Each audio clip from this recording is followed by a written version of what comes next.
Style காட்டினார் பார்த்தீங்களா? சட்டசபையில் ஒரு 8 வருஷத்துக்கு முன்னே அப்படி அந்த ஸ்டைல் இப்போ காட்டினார் பார் விஜய். ஆனால் அவர் என்னை பொறுத்தவரை அவர் யார் பற்ற முடியும், நான் யார் பற்ற முடியும். நல்லா வரணும், தமிழ்நாட நல்லபடியாக நடத்தணும்.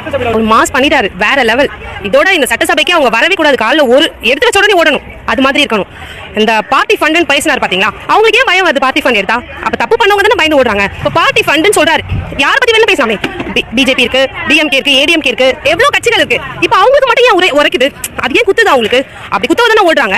அவங்களுக்கு பயம் இல்லைன்னா தாராளமா நின்று எதிர்த்து நின்று பேசிட்டு போயிட்டே இருக்கலாமே. நீங்க யாரை வச்சு பேசுறீங்க, நீங்க எவ்வளவு வச்சு பேசுறீங்கன்னு கேட்கலாமே. தளபதி கொஸ்டின் கேட்கறாரு, நீங்க ஆன்சர் தாராளமா கேட்கலாமே கொஞ்ச நேரம் பொறுத்து. அப்ப தப்பு இருக்கோ தானே நீங்க அந்த மனசுல அந்த குற்ற உணர்ச்சி இருக்கோ தானே நீங்க இது பண்ணா. சரி, அவரு லிஸ்ட் எடுத்தாரு, இது மாதிரி நாங்க பண்ண மாட்டோம், நாங்க இது மாதிரிலாம் எதுவுமே பண்ண மாட்டோம், நாங்க வந்து ஒரு உண்டியல்ல இருந்து திருட மாட்டோம் சொல்றாரு. அது உங்களுக்கு வரைக்குது. அப்ப நீங்க திருடி இருக்கவதானே ஓடுறீங்க, உண்டியில இருந்து எடுக்கிறீங்க, அப்ப நீங்க திருடி இருக்கீங்க. அவரெல்லாம் வந்து ரொம்ப பயந்து இப்படி எட்டி பாக்குறாரு அங்க இருந்து. அப்ப பயம் இருக்கு.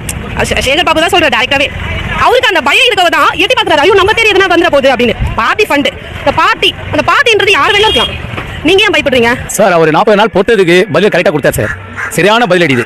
அந்த பதிலடிக்கு எதிர்ப்பு நீங்கள் எதிர்த்து காட்டணும். நான் இந்த தவறு பண்ணல, நான் இது செய்யல, அது ஆக்கப்பூர்வமாக எனக்கு எதிர்த்து காட்டுங்க, அதை நிரூபிங்க, நான் சமாளிக்கிறேன்னு சொல்லுவோம். ஏன் எழுந்து போறீங்க இல்லையா? நீங்கள் எழுந்து போறதுக்கு என்ன காரணம்? அப்போ தவறு பண்ணி ஒத்துக்கிறீங்களான்ற அவர் ஒன்று கேட்குறாரு. நான் 40 நாளில் நீங்கள் எடுத்த பணத்தை நான் வெளியே எடுத்து எல்லா போட்டு நிரப்பி தான் மக்களுக்கு செய்கிறேன்றாரு. அதே நீங்கள் இது பண்ண மாட்டீங்க.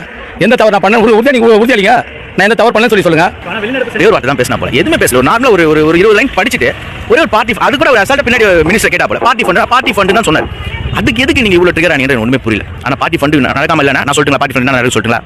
பீர் பாட்டிலுக்கு 20 ரூபாய், ஃபுல் பாட்டிலுக்கு 90 ரூபாய், ஒயின் பாட்டிலுக்கு 10 ரூபாய், இதெல்லாம் கமிஷனா வாங்குறாங்க. யார்கிட்ட டிஸ்ட்ரிபியூட்டர் கிட்ட இருந்து இந்த கவர்மெண்ட் கமிஷனா வாங்குறாங்க.